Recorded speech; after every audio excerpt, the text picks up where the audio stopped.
Rebounds for LeBron in the win. He's now speaking with Allie. LeBron, you guys start, of course, without Anthony Davis. You put up 79 points in that first half, the most since 2006. What was that a result of? I think defensively we were very in tune. And besides the fouling that we had in the second quarter, I thought we did a good job of just trying to neutralize what they wanted to do offensively, which allowed us to get offensive flow. We shared the ball, we attacked, and it resulted in that first half. Kuz gave Avery a lot of credit for the tone he was able to set on Luka. What did you see from him, Avery? Listen, when Avery's in the lineup, he always sets the tone for us defensively, and we just try to be the eyes and ears behind him to let him know that he's not by himself. But he's such a superior and lockdown individual defender, and it's always great to have him on the floor. For you? Key to winning these last 7 in a row.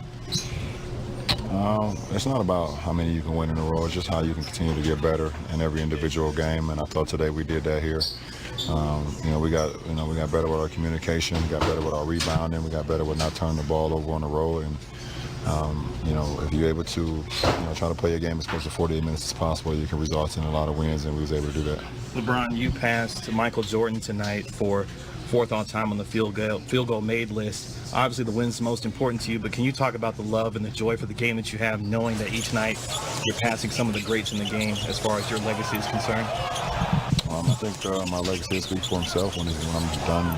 So I don't really talk about my legacy. I think when you're on a journey and you're in a marathon, to be able to have feats along that way is pretty special. And anytime I'm linked with the greats, tonight being MJ himself is special. So, like I said, post-game, hopefully I'll continue to make the greats proud, live on their legacy, and hopefully I'll continue to make my family and my fans proud as well. So, that's what it's about. LeBron, we know what you thought about LeBron. Luka Doncic is often compared to you for what he's doing at age 20 compared to what you did at age 20.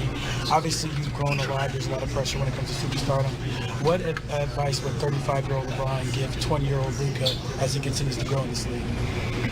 I don't know, man.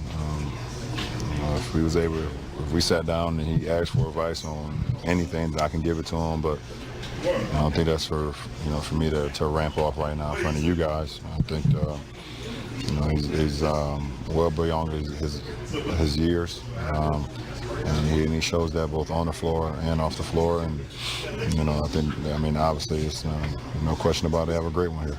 35, 16 boards, 7 assists, 16 is a season high for you, all under the weather.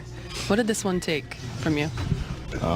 Just my mind. If your mind's not into it, then nothing else matters. So even in the conditions that I'm in, the way I'm feeling right now, is just if I'm on the floor, I got to try to make plays happen for our team. And I have the luxury of having 14 other guys, 15 other guys that have faith in me and belief in me, and they allow me to go out and do the things that I have to do, no matter if I'm sick or not. So it's just for me to be able just to make plays and make do whatever it takes for our team. LeBron, tonight I promise means a lot to you, obviously, and tonight you unveiled that on your shoot, LeBron 17. Yeah. Can you talk about that? I could sit here all night and talk about what my school and what those kids mean to me. So first of all, it's just it's pretty cool that Nike allowed me and allowed us to have a collaboration like that, where all the benefits from the purchase of those shoes are going to give back to my kids. It just means so much that I can see the smiles and faces on my kids. Even when I'm not there, they send me daily and weekly and monthly videos about what they're doing, how they're progressing, how life is not only in the school but also outside of the school. And for me to be able to represent them tonight on national television with my sneakers, it means so much to me. And I have to continue to be an inspiration, for my kids in the school, because I know exactly what they're going through. I know exactly the streets that they walk. I've been there before. I know exactly what everything, the hardships, the good, the bad, the ugly. So, for me to be able to do what I do best and for me to be able to give back to them is the ultimate for me personally. Was it two more? What did you like out of Kuz, especially to start tonight? Kuz was just Kuz. And he's been, he's getting more and more healthy, and he's getting more and more acclimated with what we want to do offensively and defensively, and he was special tonight in AD's absence. So obviously we need everybody to be, bigger than what they've been playing because of AD's absence, and Kuz did that. How important was McGee and Howard tonight with AD's absence? How important was McGee and Howard tonight with AD's absence? They've been important for us no matter who's been in the lineup. To be able to have that 1-2 punch at the 5 spot, they've been great. They've given us everything and more. They give us defensive rebounding, they give us block shots, they give us lob threats, they give us toughness. So, it's nothing that surprises me with that tandem. And other than that, I didn't find much after that series. So, yeah, that's it. That's all I got. It's amazing because, Smitty, we sat here a year ago talking about him passing Wilt, and when you think about these things, and it's remarkable to think of how much he still has left after amassing such totals. Yeah, I think today just shows his greatness. No AD, his leading scorer, and you look at it, he had 35 points in 32 minutes. That's remarkable. Then you also add that he had 16 rebounds and also 7 assists. But what I love is handling the basketball that much and only 3 turnovers, Stan, and then, in case you throw in not feeling well. So all that to me just sums up his entire career by just what he did tonight. And oh, by the way, at the end, he comes up with more W's than L's. Yeah, no, that's the thing. I mean, you can judge him on a lot, but 8 straight finals. And if you go back to his first stint in Cleveland, he took some teams that didn't have a lot of talent around him. It's a cliche almost now that the great players make everybody better. He, more than anybody, at least in my time in the league, 25 years, truly makes everybody around him better. I mean, he's lifted some guys that otherwise weren't very good. There are great scorers all time, but how many of them, almost every night they ever played, were also the greatest on either team? Passer on the floor, the most athletic guy on the floor, the smartest guy on the floor in terms of basketball IQ. And think of how many nights in LeBron's career he's been all of those. That package he's got, we've never seen anything like that. Whether he's number one over whatever the arguments are, all the Smitty. ranking, I mean, it's come all on. opinion, right? I think we haven't seen this combination, and also the durability, and also the guy that's so unselfish, and also a guy who's played in so many different, everybody talks about culture. He's been in so many different cultures, and also with so many different voices and coaches. He's a coach on the floor, but you still have to be able to be on the same page as your coaches.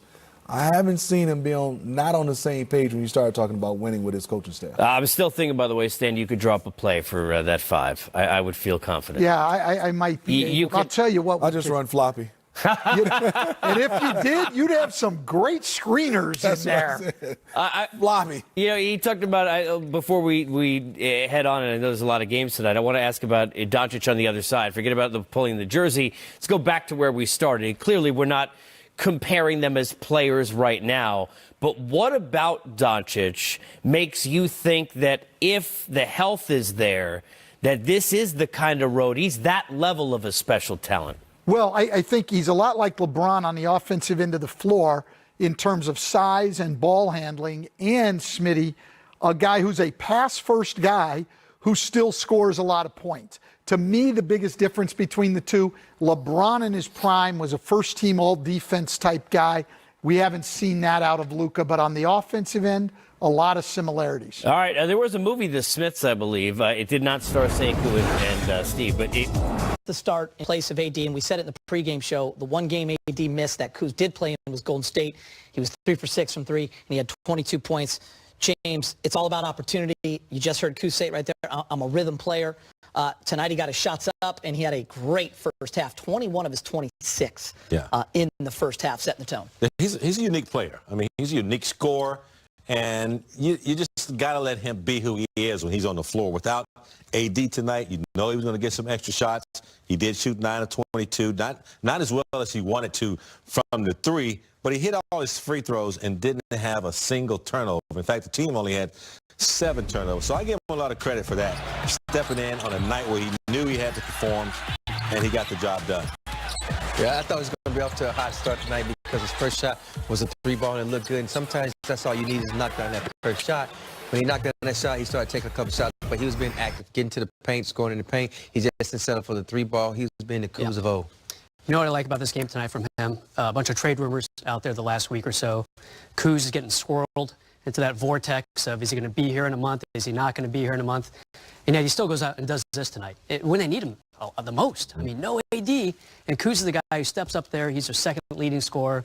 Good game for him, active game. I know he didn't shoot that well. Wasn't great behind the arc, but still 26 points, exactly what the doctor ordered for the Lakers. Prez, you mentioned this, the 45 first quarter points, the 79 in the first half on a night where they didn't have AD. Big game. You mentioned we got to see that small ball lineup a lot of different combinations because JaVale McGee and Dwight Howard both had 5 fouls each in the middle of that third quarter, but the Lakers responded with different lineups as well. 11 guys scored, 8 had at least 8 points or more, James. And they still rebounded the ball fairly well. They only out-rebounded them by 2, but they still got to the ball. They were a little quicker and able to get to the basketball, created some mismatch problems when LeBron was handling the ball. Got some open shots on the break, good spacing. And, you know, I just like the way they played tonight, and they still were able to rebound the ball fairly well, but they got decent shots on LeBron's performance. I had a buddy who texted me about halfway through the second quarter. He said, I picked a bad night to take the under in the Laker game because they were just blowing through it. I mean, 129 points. They have to be ecstatic with this. And they can't be too thrilled because tomorrow at OKC. So kind of a semi-difficult back-to-back. I mean, OKC's playing better than they were earlier in the season. Got to do all again in less than 24 hours. Rob, before we go to the highlight, I just want to mention one thing because I wrote a note. End of the third quarter, things got a little bit tight. Mavs were on a run. It's real easy there with about a 10, 11-point lead. With that crowd starting to get back into it, you felt the tide starting to turn. Last 3